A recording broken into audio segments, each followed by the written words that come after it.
Happy Tuesday, everybody. This is Melanie with Thriving in the Fishbowl, and I'm coming to you with the second set of tips of what you can do to sleep smarter. And so, yesterday we talked about two things. We said get more sunlight during the day, and then we said avoid screens before bedtime. And several of you commented or messaged and said that you were taking notifications off your phone. That's cool. I think that's kind of neat. So today I have 3 more tips for you on how you can sleep smarter.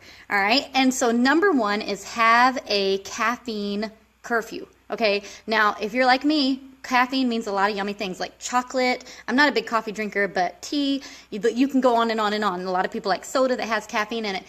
And it is really good. And it puts our body and our mind in a positive place, and that's why we like it. Our body gets addicted, and that's why so many people, say, oh, don't talk to me in the morning before I have my coffee, because they're addicted to the coffee. So, but let's look at how caffeine works. According to the author of the book, Sleep Smarter, this is how it works. You drink coffee on the way home from work, okay, this afternoon. Let's say you get off at 4:30, and that can lead to as much negative effect as if you drank that coffee right before you went to bed tonight, all right? And so here's why. Caffeine doesn't give you the energy the way most people believe. And so I'm just going to read from the book. It says, all day, every day while you're awake, neurons in your brains are firing and producing a neurotransmitter byproduct known as adenosine. Okay, I may pronounce it wrong, but it's more than just a simple waste product. But this is pretty neat if you listen to it. Your nervous system is constantly monitoring for this in your body, because once the levels of it start to rise to a certain point in your brain and spinal cord, your body starts to nudge you to go to sleep or relax. Then comes the caffeine. Okay, you drink that caffeine on your way home from work, and caffeine has the unique ability to fit into the receptors where that adenosine is supposed to go, because it's so similar to it. Normally, when your receptor sites are filled with the real stuff, your body shifts into rest mode. The issue with caffeine going into those is that it functions, it simply sits there like I thought this part was cool. It sits there like a distant relative overextending their stay on your couch. It doesn't turn on the functions like the adenosine would to make you tired. As a result, your brain and body are still trekking along and don't realize you're actually sleepy. So it's pretty cool in some ways. That's why we always say, let's have some caffeine to wake us up. I drink a pre-workout before I wake up. That's what's happening. It's saying, come on, wake up. But the problem is, you drink that coffee on the way home from work. Because coffee has what's called a half-life, you drink 200 milligrams on the way home from work. It takes longer for it to wear off. And so if you drink that cup of coffee at 4:30 p.m., even as late as 12:30 like tonight, you still have half the caffeine levels in your body. That's causing you not to sleep very well. So I suggest you have a caffeine curfew of like 2 o'clock. No more caffeine after 2 o'clock. Do I do this all the time? Not always, because sometimes I need to work out. Like I'm getting ready to teach a class and I sometimes drink it. And also, in addition to caffeine affecting your nervous system, it also affects your endocrine system too, provoking your adrenal, I can't pronounce stuff, glands to produce cortisol and adrenaline. We all know what adrenaline says. Let's have a party, okay? Build in excitement. It's great, but there's a downside. With a spike in your hormone production, there's also being a crash. And so many people, they'll get that adrenaline and then they crash lower, and that's where you get that don't talk to me before I have my coffee kind of thing. All right, and so you may want to think about your caffeine levels. Number 2 today is probably one of my favorite ones. This has really changed the way we do things in our house.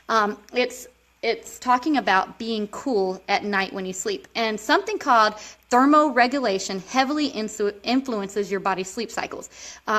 Contrary to popular belief, our normal, like my temperature, is not always 98.6. Sometimes it can be 97.6 and sometimes it can be 99.6. We all fluctuate within a degree below and above that.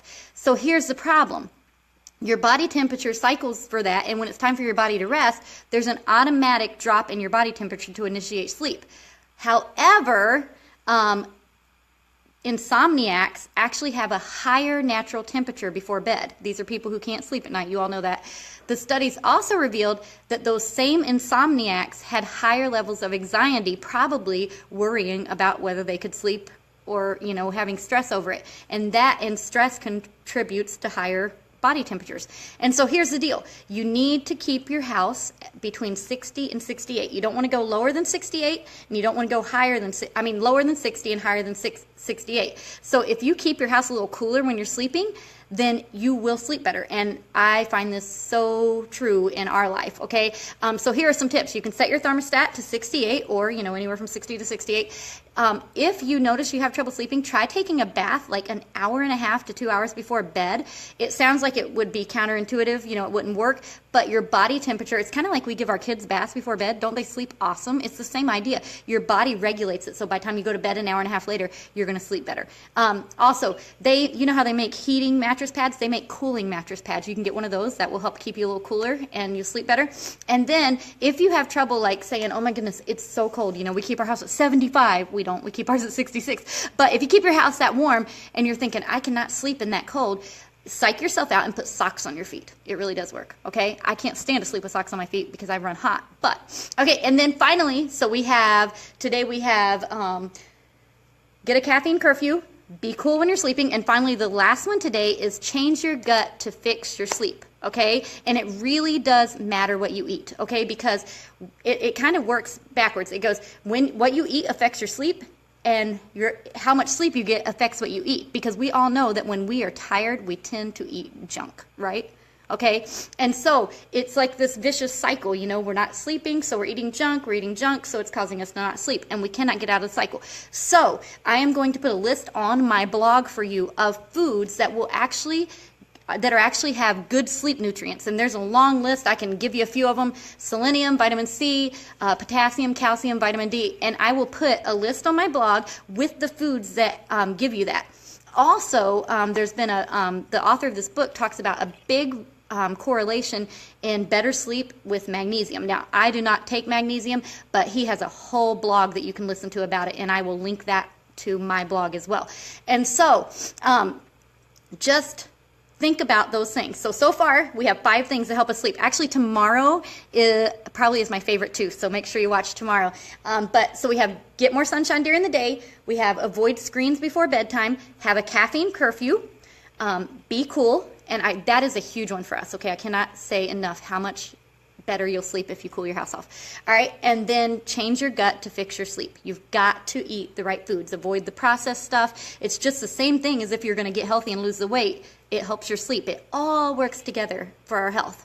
So I think that's about all I have today. But like I said, tomorrow probably are my favorite too. Tomorrow we're going to explore when should I be sleeping and does my environment matter. We kind of got into that a little bit today with the cool, but I'm going to get into a little bit more. So thanks for watching. And if you have any questions, let me know and have a great night. Bye-bye.